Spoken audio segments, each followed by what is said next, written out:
All right. So, welcome to the webinar series of GSMI 2021. I am Jyoti Sharma. I'm a master's student studying biochemistry at the University of Montreal, and I was a GSMI Scholar 2019. I joined the CL team last year, where I, along with other team members, were working on monitoring the GSMI communications. And this year, I'll be handling the GSMI webinar and some other exciting stuff. So, along with me, we have two amazing speakers today for the webinar: What to do if rejected from graduate school, and so we have Yessica Santana Agreda. She's a PhD student in neuroscience at Oregon Health and State University. Um, so sorry, I think the presentation is not moving on. Let me try reshare. I'm so sorry.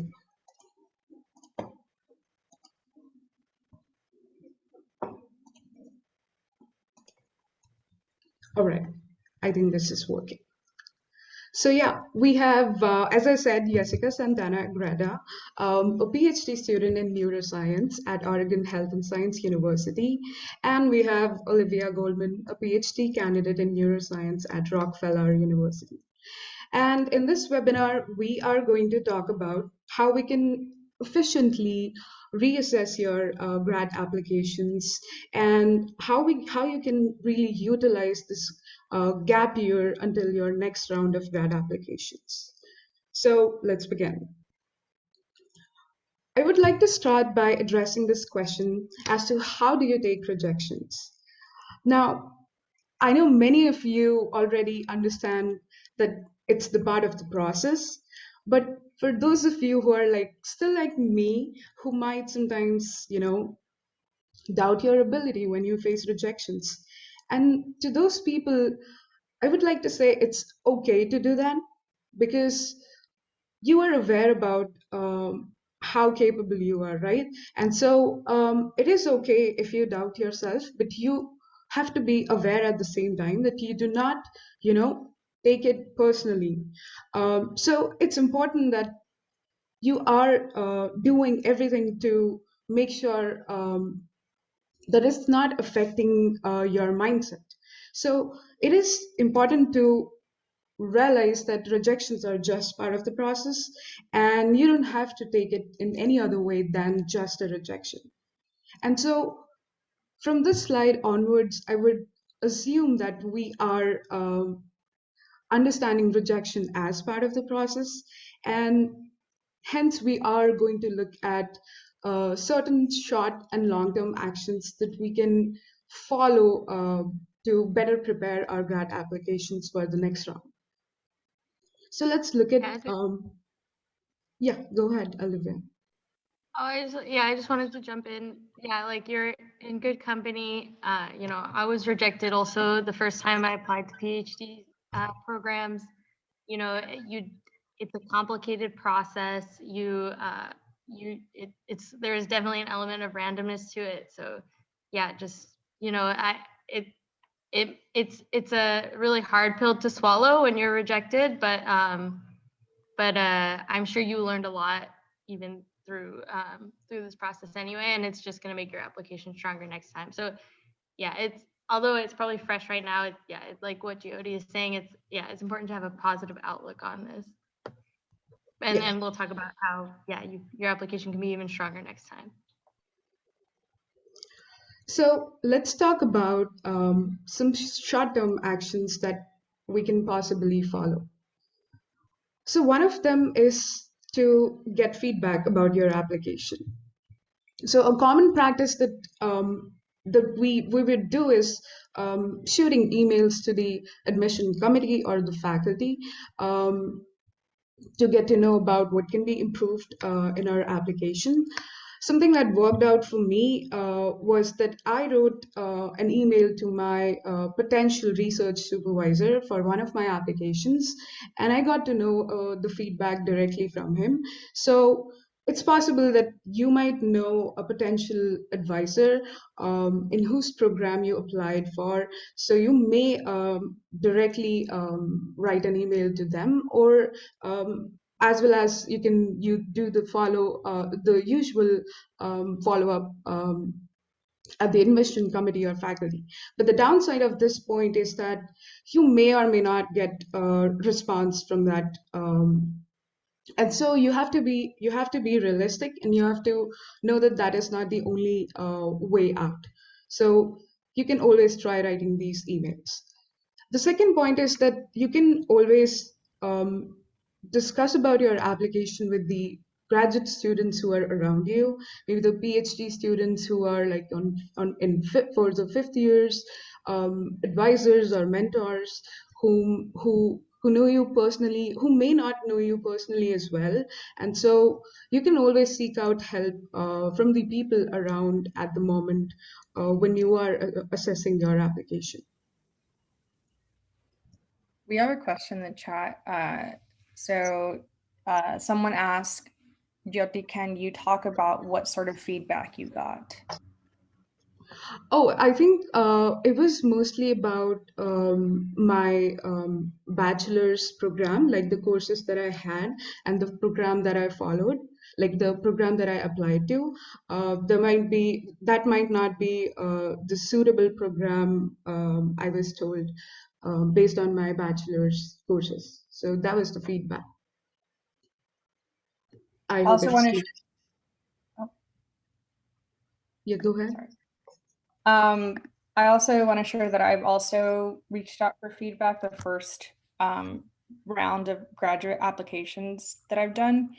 And not everyone responded to me, but one program gave me a really good answer, which is the one that I'm currently in. And I asked them, how can I improve my application for next year? And they told me, since our program is very heavily molecular neuroscience based, you kind of need more research with that. And so I did a post-baccalaureate, which I'm going to talk about later in this webinar, to sort of strengthen that. So the type of feedback that you get is pretty much, it boils down to like what you're kind of, I don't want to say lacking, but what you need to be strengthened, and how does that play into the program's strengths as well. Just to be specific, because you were also talking about the program. So I come from a zoology background, and I applied for biochemistry and molecular biology at UBC, it's British Columbia, and so that was the case. Yeah.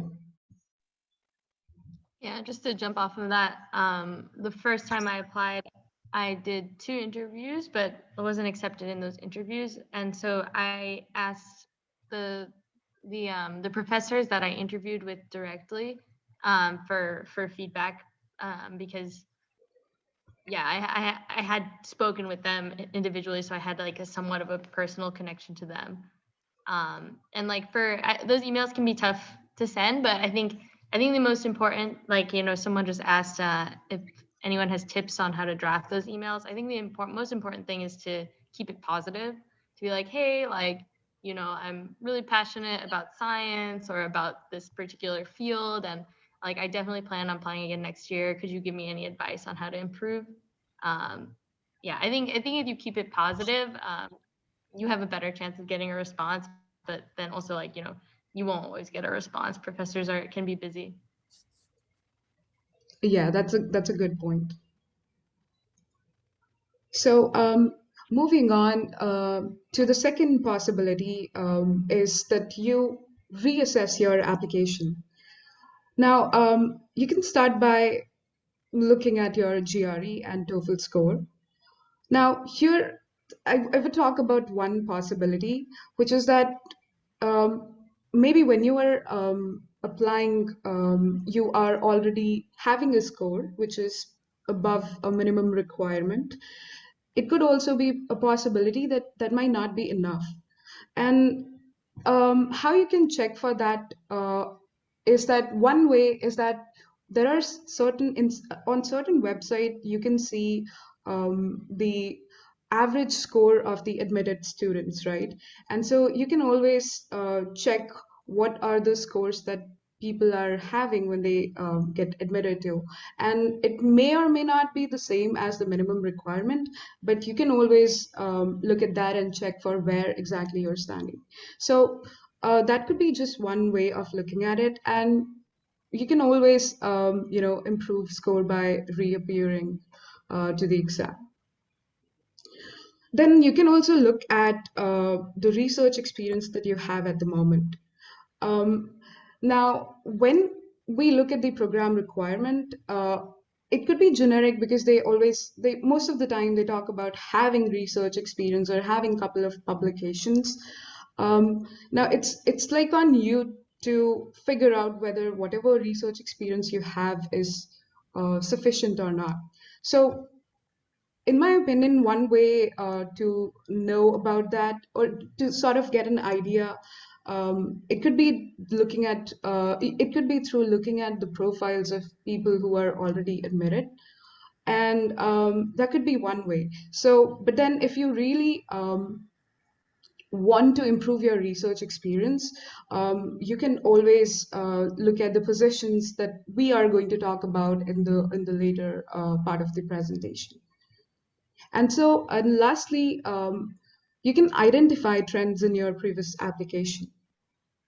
So the trends can be that what are the elements that you looked into while you selected your program? Is it mostly because you read some paper and you figured out that it's like cool project work and you really want to work with the supervisor?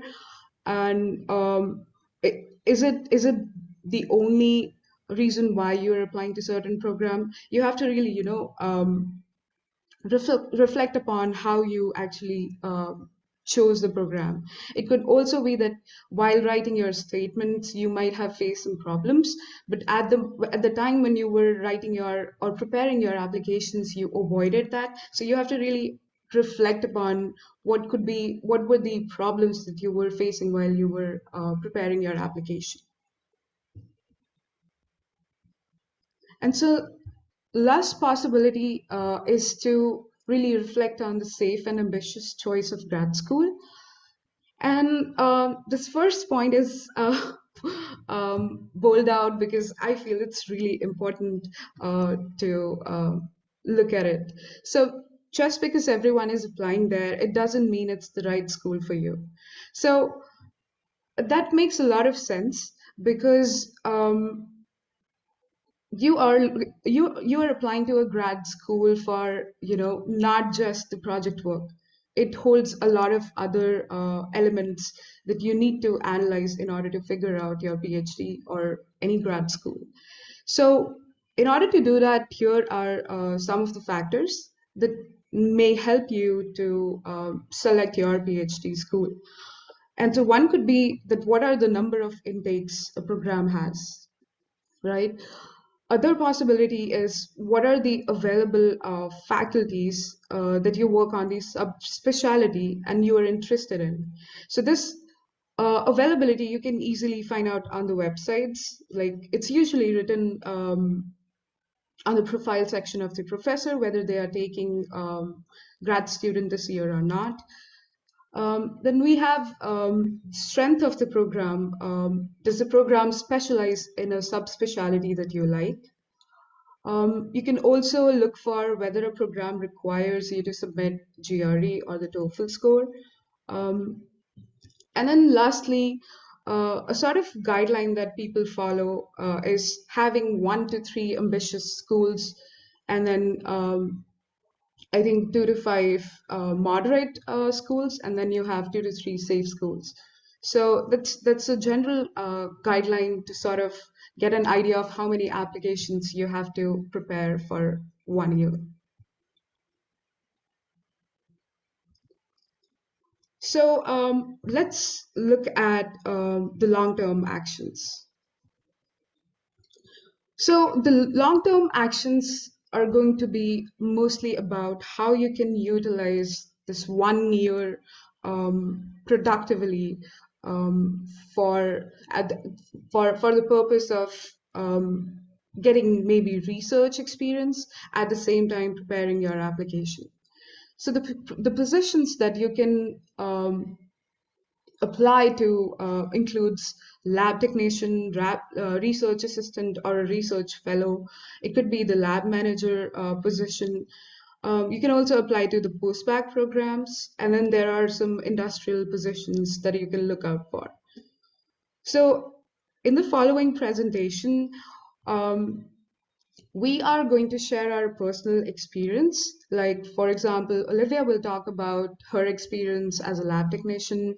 I will talk about my experience as a research fellow, and then Yessica would talk a lot about the post-baccalaureate programs through her experience.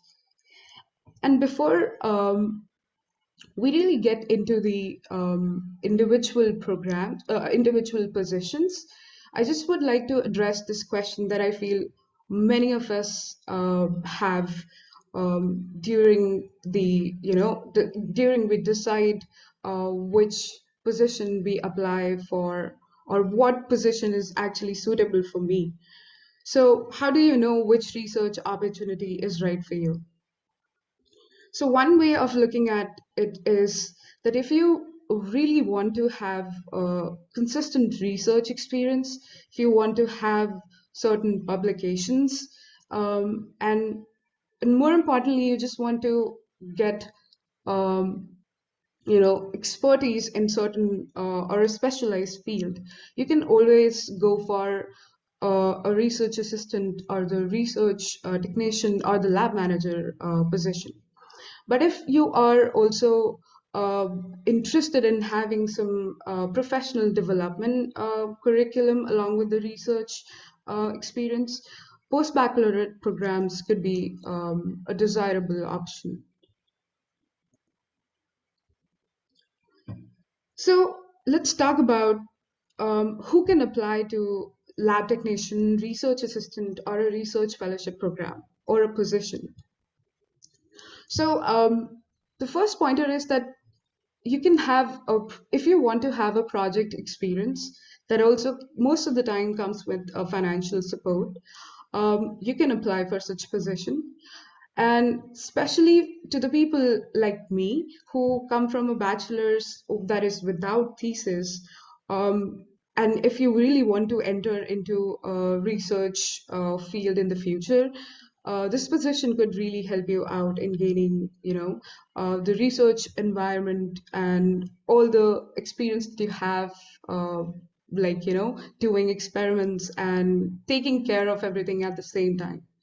So the next thing is that if you want to get exposed to a specialized area of research, you can also apply to this position. And then if people who just finished their bachelor thesis can also continue to work on the same thesis project if it's possibly getting into a publication, so one can apply for such position in that case. And in general, if you want to enter into a newer field that you might not have a lot of knowledge during your bachelor's, but simply because either it wasn't your course, or you might not have understood the subject properly during your bachelor's, you can always explore such research area with this position. So why I chose for the research fellowship is going to be because of two reasons. But before I talk about that, I will just quickly give you my educational background. So I did my bachelor's in zoology from University of Delhi. And during my last semester, I got this opportunity of having a graduate training. So I did it at IGMM. And right after that, I did a couple of research fellowship. And while I was working on them, I also were applying to the grad application. And so eventually I got into University of Montreal. And so looking at the timeline, during 2018, when I was doing my first research fellowship, I actually applied to only 2 master's applications, and I got rejected in both of them. And this was the time when I was not associated with CL. And so while I was working with another research fellowship work, I was associated with the GSMI 2019 program. And that's when I applied to 4 PhD and 2 master's applications. And I got rejected in all 4 of PhD, but accepted in both of the master's program.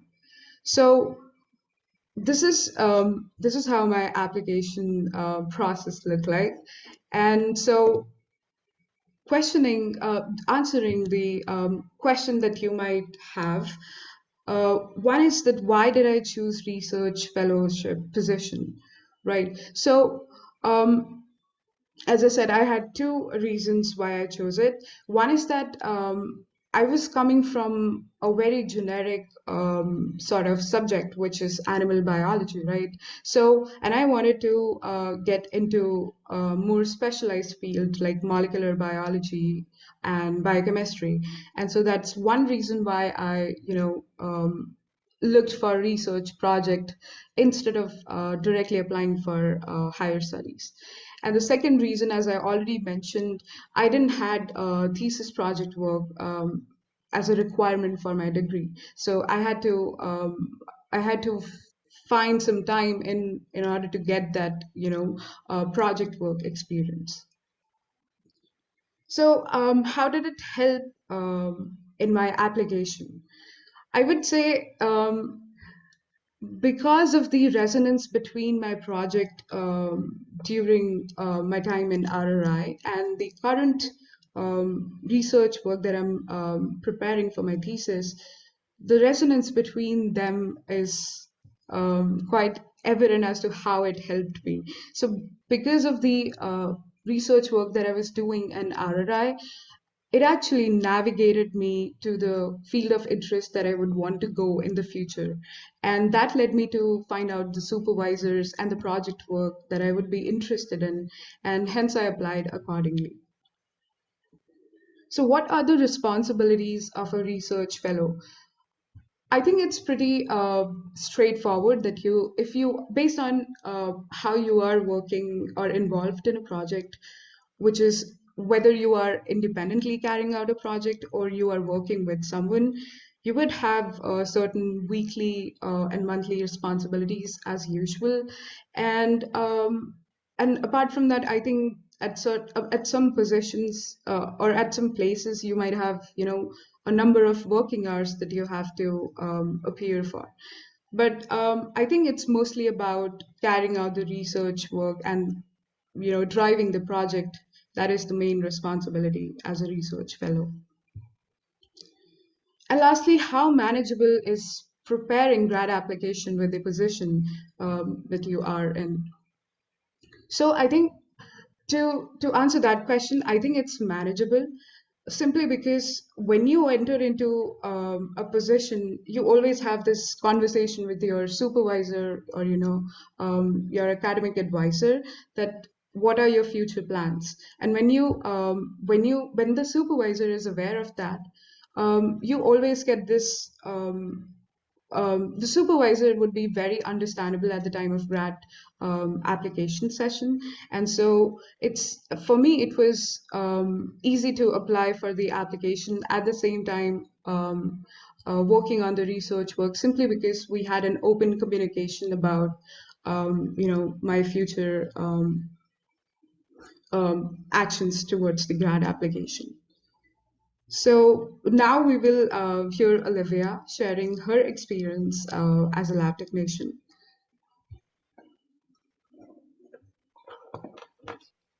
Cool. Can you go to the next slide? Yeah, I gave you the control if you want. Oh, that's so cool. Yeah. Okay, I don't know how to switch it. Okay, thank you. The one before.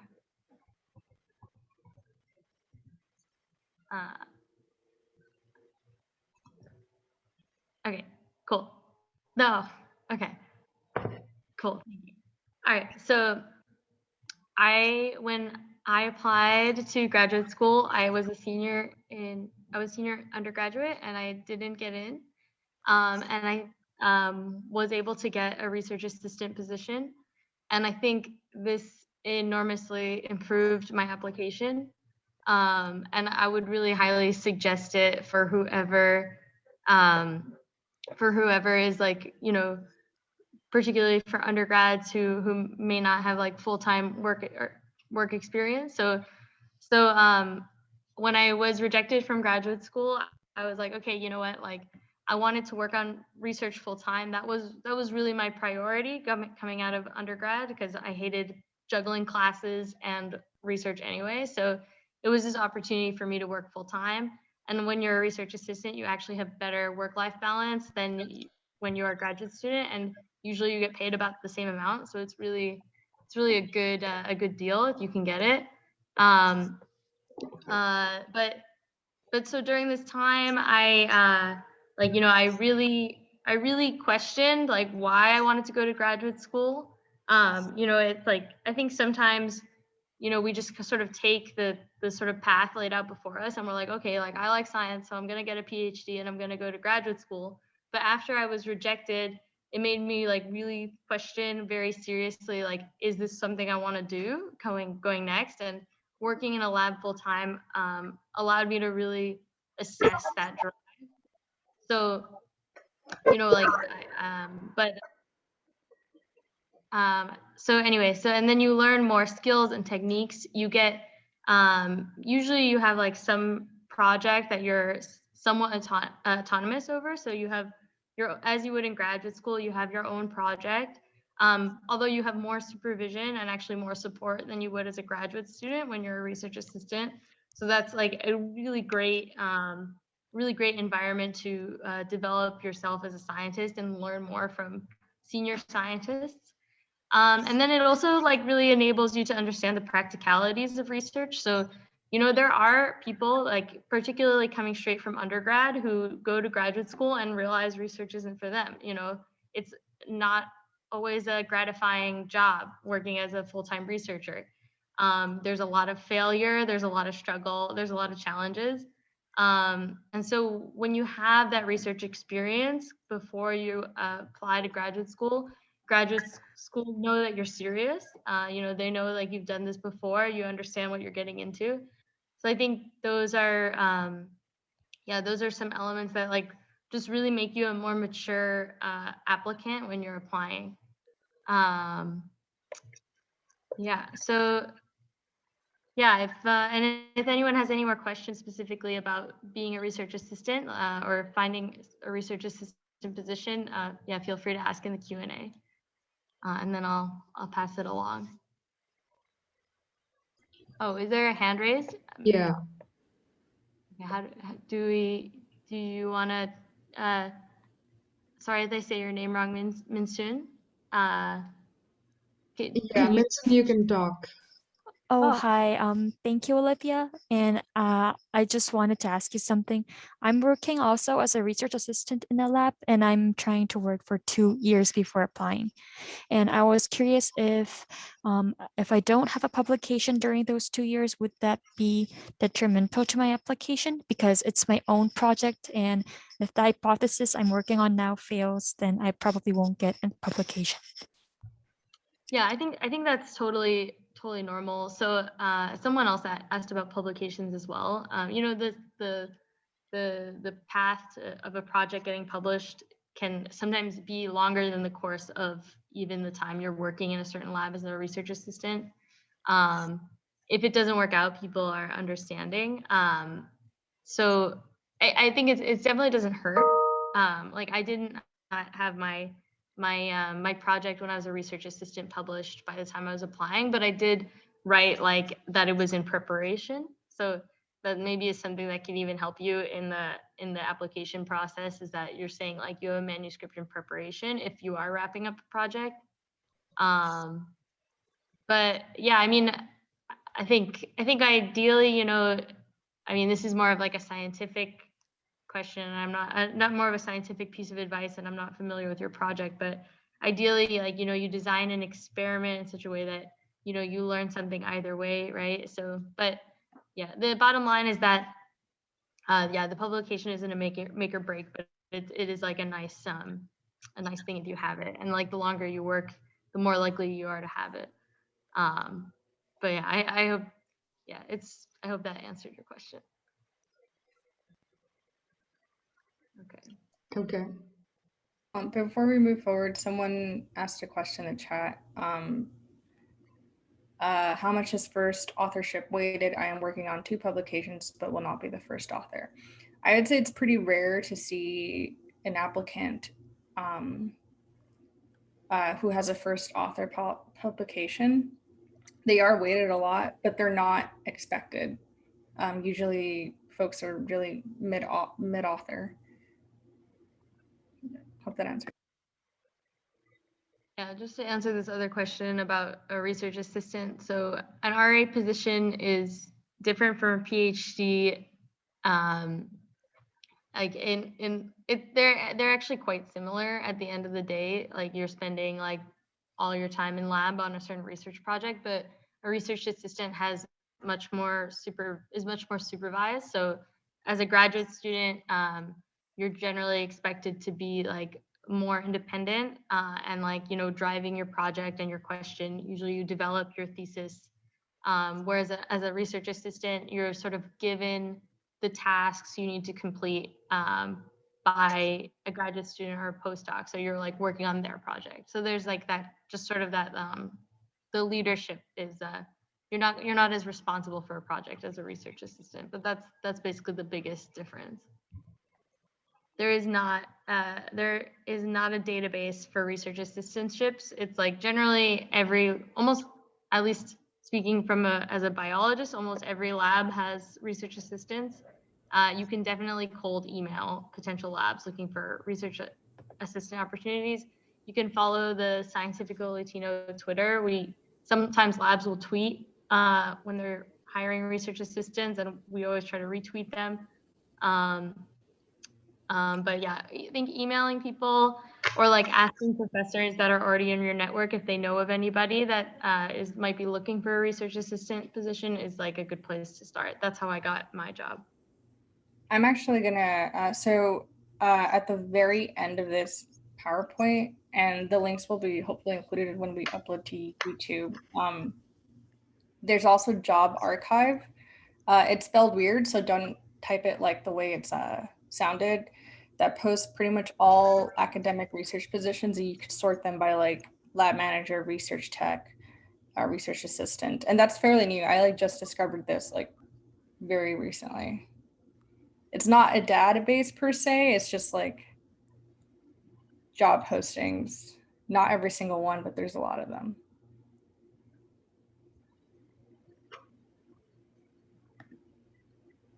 Yeah, what Daisy put in the chat.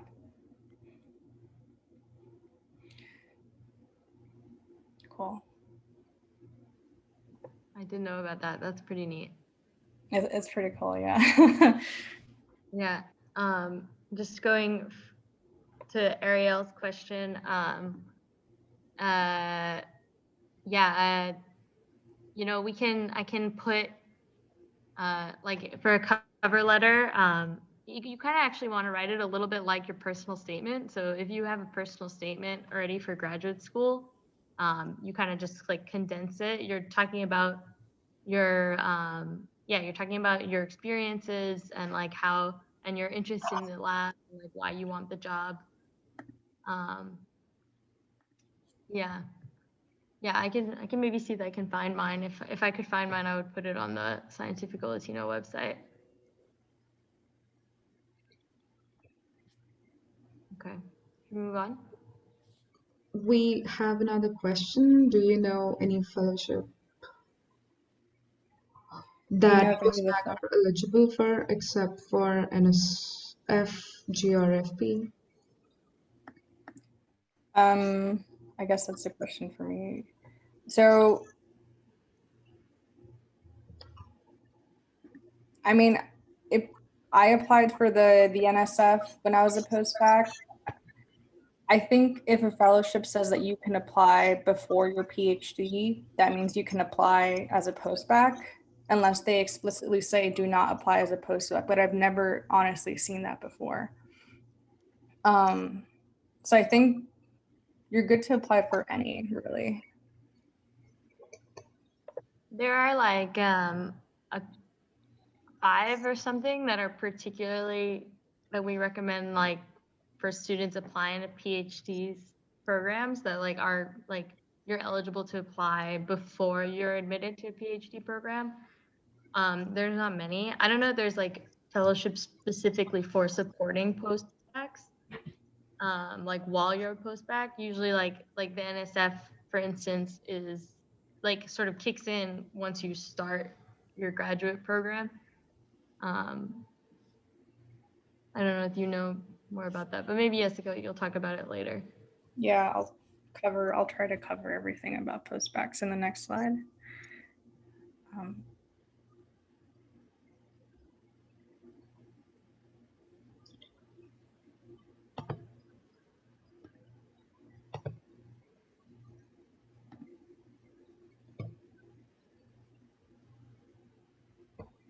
I'm clicking and it's not going. Oh, there we go. Okay, cool. So one of the other options is a post-baccalaureate program. If you don't know what a post-baccalaureate is, it is pretty much a 1 to 2 year, I guess, term. They're all mainly 1 year, but basically you are there temporarily to gain research experience, potentially take 1 or 2 classes, depending if they have them available, prepare for the GREs, even though that's kind of being phased out. And pretty much you're there to get experience, and they know that you will be applying to grad school in a few months. These programs are paid for. You do not pay for them. You have to apply to them. They've been getting very popular over the past few years, and they're pretty competitive. I did 2 of these programs. I did one at the University of Pittsburgh in neurobiology, and I did one at Oregon Health and Science University in neuroscience. Reason being because my bachelor's degree was in global studies, which is like basically political science, and I needed to take several years off. I took 3 years off in order to catch up. What's the difference between post-baccalaureate and master's program and research assistant stuff? Basically, when you finish your post-baccalaureate program, you don't get a degree. That's pretty much the only difference. And there are no like required classes. So there is no degree component to these post-baccalaureate programs. And the reasons for doing them are pretty much the same as like any of these options that are presented to you. Like you can either switch fields like I did. You can be assigned an independent project if that's what you need. If you just need more full-time research experience. And as Olivia said previously, you can figure out if like research is truly something that you want to do, and so on and so forth. I think I covered everything. Oh, the only massive issue is that most of these programs are only available for US citizens, permanent residents, and those on visas, I believe. There are very few post-baccalaureate programs that are open to international students. Those are pretty rare, unfortunately. But let me check which. Okay. Go to the next slide. So there's a lot of ground to cover for post-baccs, and I'm only going to talk about the bare bones. I previously did another webinar that goes into detail about what these programs require, like how to apply for them, when are they typically due. I believe 90% of the applications for post-bacc programs are pretty much done. I think the last deadline would probably be the May 1st. We have collected about 45 post-baccalaureate programs on our website. And there's also a guide that I wrote some time ago that just kind of details this information. All of this can be found on our website. And what Daisy was referring to, so she dropped the YouTube link to the webinar that I did back in January. And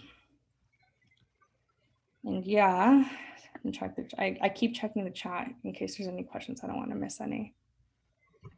But yeah, most of these programs are specifically tailored for PhD programs. So if you're looking to do an MD PhD, there are MD post-baccs, but you have to assess what do you need to build up upon. If you need more like medical experience, geared towards an MD post-bacc. But if you need more research experience, geared towards these PhD post-baccs.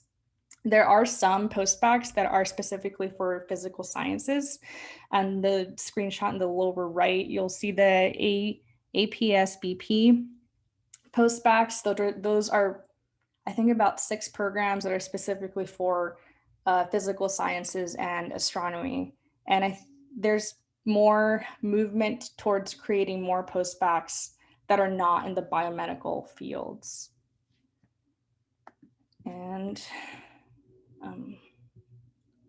cool, there's no specific post-bacc questions. It takes a second for like the cursor to work. Cool, yeah, and as I said, I've done 2 post-baccs at the University of Pittsburgh, which hosts several departments, not just neuroscience. I believe it also has economics and psychology and mathematics, I believe. And I did another one at OHSU. That one was specifically for neuroscience. And they were great, in my opinion. I believe 75% of my time was just doing bench work research, and then 25% of my time was in these professional development sessions that pretty much kind of like taught me like how to do a poster presentation, how to give like a 30-minute talk, like things that I was never taught in undergrad because I couldn't get those research experiences because I was working. So yeah, I think that covers what I wanted to say. If there's any questions, please drop them in the Q&A, and Daisy has graciously linked the stuff. Yes. Just wanted to answer a question. So there is one question: is it necessary to find a supervisor before you apply in Canadian universities? So I have looked into the program like in couple of Canadian universities, and most of the times it's mentioned already whether you want to get a confirmation from a research supervisor before you apply or not. So it really depends on the program requirement, but it's always nice to reach out to a supervisor you're interested in working with. And another person is asking, will these questions be available after the webinar? Okay, so most of the questions that we are addressing live are recorded, so you will be able to access those. And I guess the ones that are in the chat, we might not be able to put them right, I guess. So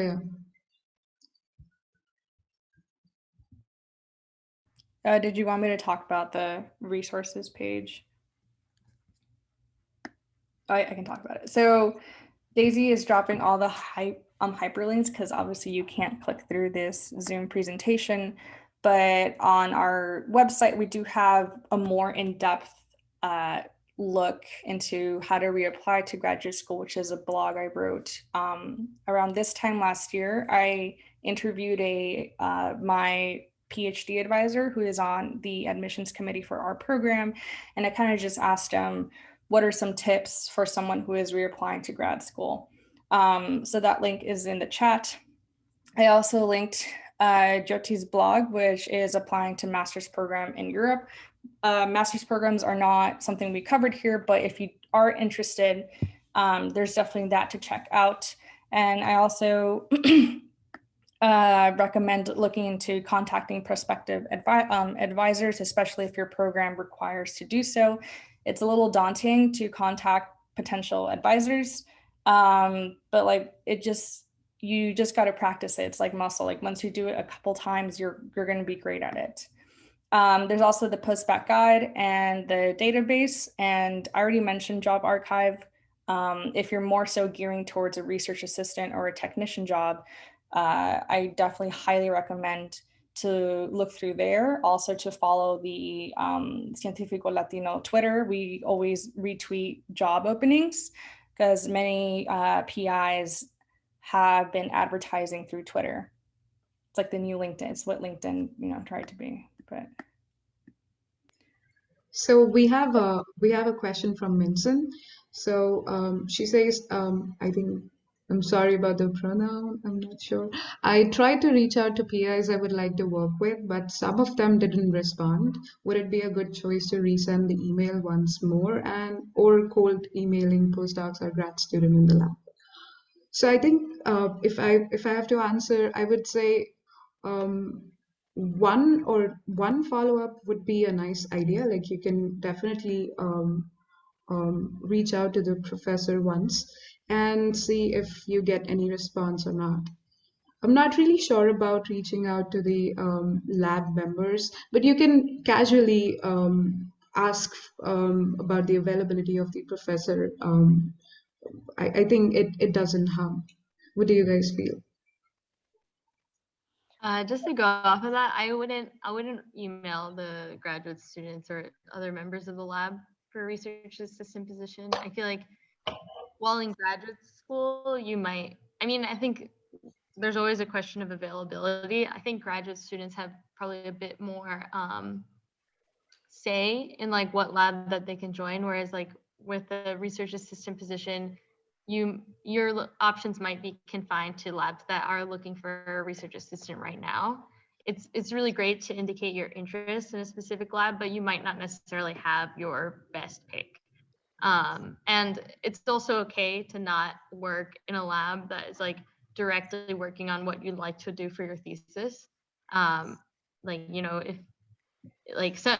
that can actually be an advantage. So, if you want to go into neuroscience and you end up working in a molecular biology lab for your research assistant position, it'll actually make you look like a much more desirable candidate, like to certain neuroscience labs than if you had actually worked in a neuroscience lab. So, I think, labs are it's different with graduate students and postdocs. Labs can be a bit more flexible because graduate students and postdocs bring in their own funding, but the question of whether or not a lab can afford to hire a research assistant is kind of a yes or no question. So if they haven't answered you, there's probably a good chance they're not looking for a research assistant right now. So I would just continue emailing other labs.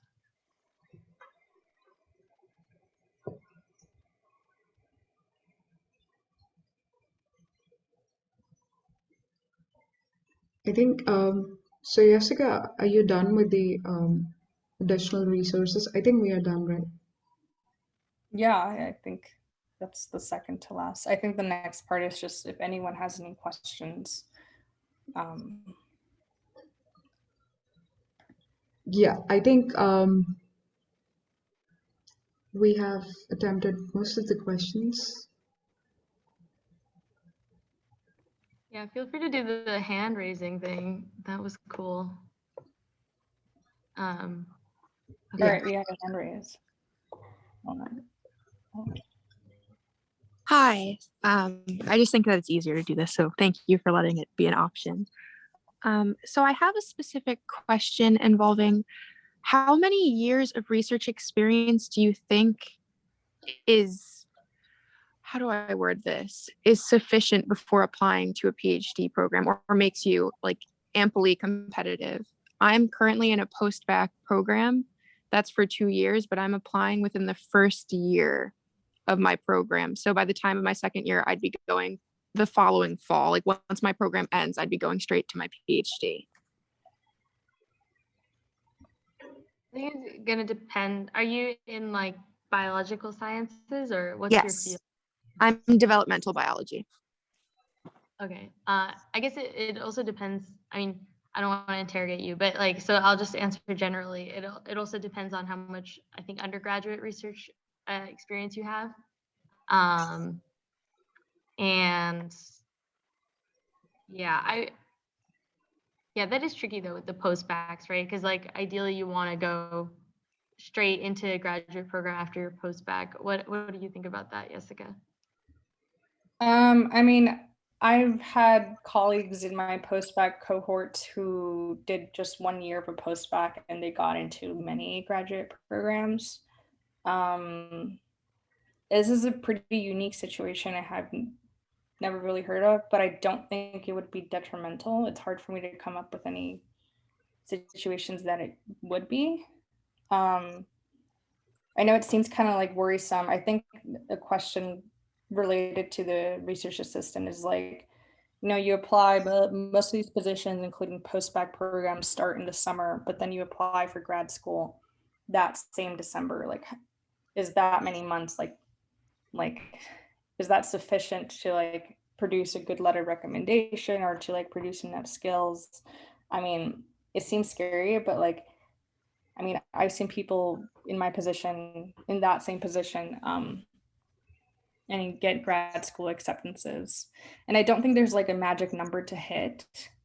I know most graduate programs say like, oh, recommended 1 year of research experience, but there's many like senior undergrads who have gone on to graduate school, given the fact that they have like undergrad experience. Like, I don't think there is really a magic number. Like, I don't want to like say like, oh, you must have 1 year or you must have 2 years. It's really contingent on your own experiences. Like for me, I knew I had to take at least like 2 full-time research positions, 2 years of full-time research in order to even be considered competitive. Yeah, this is I guess very, to follow up with that, if I could, sorry to interrupt. that's okay.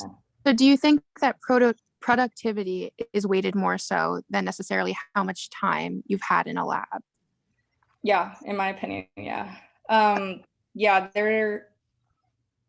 I mean, see it from like the admissions committee standpoint. You have applicant A who has, let's say, 3 years of research assistant experience, but the letters of recommendation say like, oh, this person kind of just did the bare minimum. They did what exactly they needed to do. And then you have applicant B who, let's say, did a research assistant or post-bacc for 1 year, and the letters of recommendation are like, this person was awesome. They enjoyed being in the lab. They produced a lot of data. I'm not saying to like exert yourself, but like productivity, I would say, goes over time. And I've been told the same thing by faculty who I know have been on admissions committees. Thank you. Mm-hmm.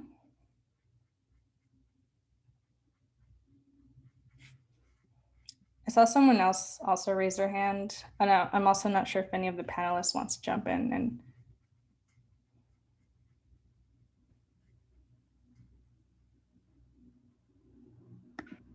We have Andre. But yeah, just to like speak to the point about publications again, I think it is like you kind of like do what you can to strengthen your application, and like you have to think from the point of view of the admissions standpoint of the admissions committee, and like they just want to see a mature, productive scientist, and there's a lot of different ways of showing that. So like one can be just in terms of years of experience, another one can be in terms of publications, and yeah, it's really just making a case for yourself as a scientist. And there's unfortunately no formula or you just kind of have to somehow persuade the committee that you're that you're a productive and mature scientist and like able to like think for yourself. So yeah, it's like I think and I think that'll like if you work hard and as a research assistant or as like in science in some other ways, like generally you start to collect things that you can point to like make the case for yourself on an application. But yeah, so don't be scared if like you don't have a publication, or if you don't have this or someone else has that. There's a lot of different ways of making that case for yourself. Andre, would you like to talk? You can talk now. I think they were allowed to talk by mistake, because I think I accidentally clicked on someone. Unless Okay. they do have a question, I'm not sure. Yeah, maybe it was an accident. Maybe they don't have a question anymore. But yeah, I guess if while we're waiting for more questions, I guess if we have any like sort of closing thoughts. That was me who just closed that question. So Jean actually, I apologize if I mispronounced your name, Jean or Jean. So they asked when will CL open the calls for this year, and I assumed it's the GSMI Scholar applications, and just confirmed with Rob Fernandez himself that the applications opened up mid-May 2021. So please watch out for that. Yeah. Yeah, there's a chance there might be a delay, but yeah, we're definitely aiming for May or June. So just make sure you're on our mailing list or following us on social media, and then you'll have a chance to sign up. I guess as a closing remark, you know, this year was really hard for everyone, especially I really felt for like all the applicants this past year. Sorry, you got distracted by the chat. Your application will only get stronger by, around this time next year. I mean, by the next time you apply for grad school, you know what I mean. At least mine didn't. So like you have to like think about your past self, you as a senior in undergrad, and you now is like a lot more productive and like more awesome than you were before, and it can only get better from here on out. Thankfully we're seeing like the light at the end of the tunnel when it comes to like COVID closures and stuff, so things will get better. Give yourself a break. You applied to grad school during a pandemic, which is already hard enough. We have I'm so sorry. We just have a question. Ariel has a question that I have. I have a quick question about funding, which I believed we haven't went over this already, but I kind of missed some points. Have you heard of any experience of post-bacc professional applying for NSF funding that allowed them to fund their own employment? Yeah, so I was encouraged. Well, I applied to the NSF as a post-bacc. I didn't get it, but you are allowed to apply, and if you get it, you can take that money with you to whatever graduate school that you go to, and it counts as funding for employment.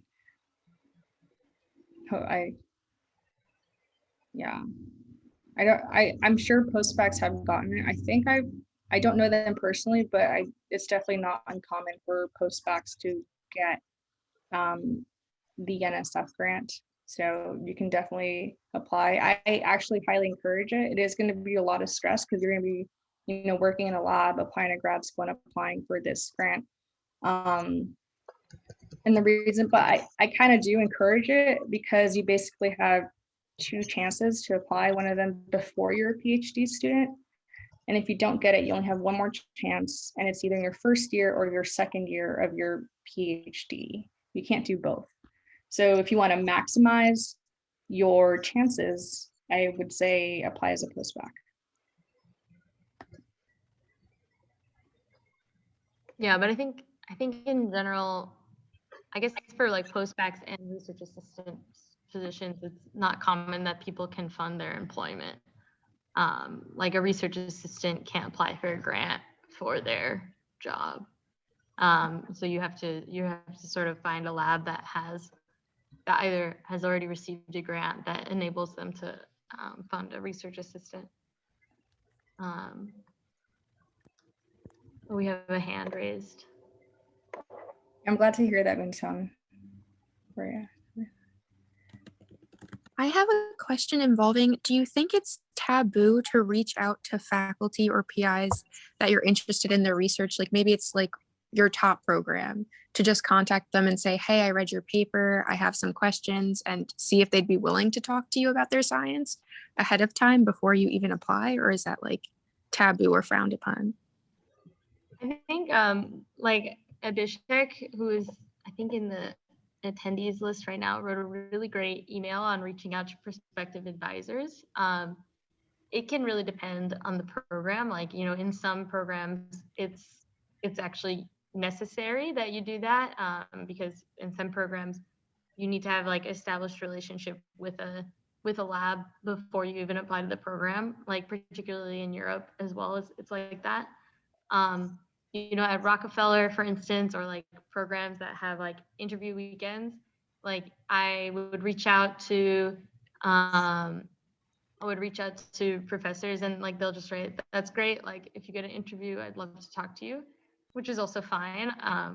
So I mean, it's gonna, like I wouldn't necessarily say you'll have like a really high chance of like being able to have that sort of conversation, like because I know you're in developmental biology, you're probably not going to be able to have that type of conversation with professors at like a different institution, but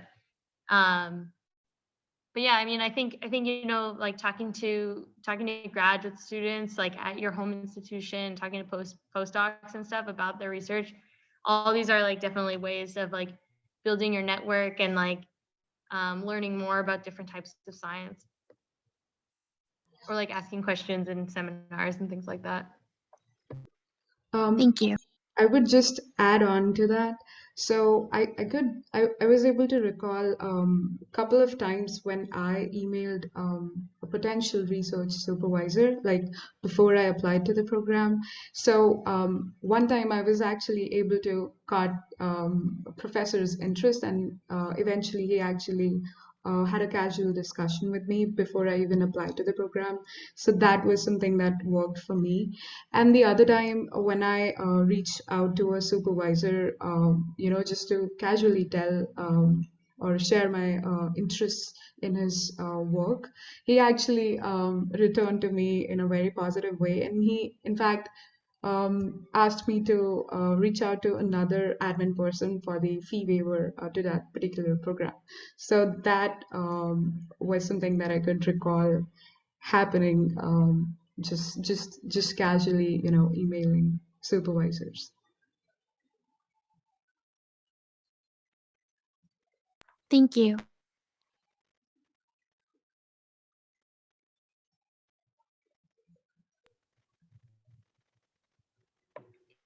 Cool.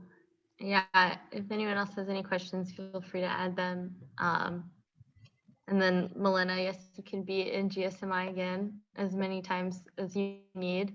Yeah, if you're thinking of applying this coming cycle, definitely sign up for our email list or follow us on Twitter so that we can let you know when the signups open for our program. But yeah, I know it really, it's a tough time when you're rejected, and like it can be like kind of a pivotal point. But I know for me, the second time I applied, I was so much stronger of a scientist and so much more ready for graduate school. So, you know, if you do decide to apply again, you know, you're definitely going to be a better applicant, and maybe you get into like maybe even find a school that's a better fit for you. So yeah. Anyone else have any closing thoughts? Yeah.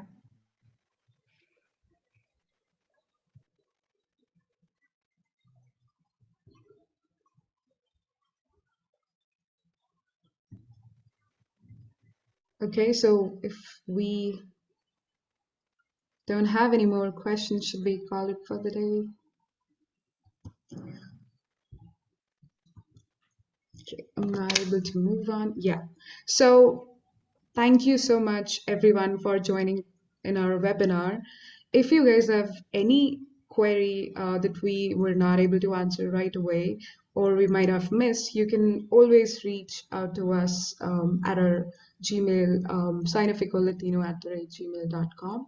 And once again, I would like to thank everybody for being here, to our panelists. And so have a great day, evening, and night, depending on wherever you are. And stay safe. All right. I guess we'll hang out until.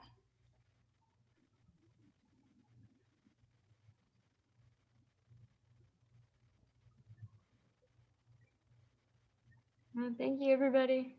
Yeah, thanks. We should have like background music playing or something.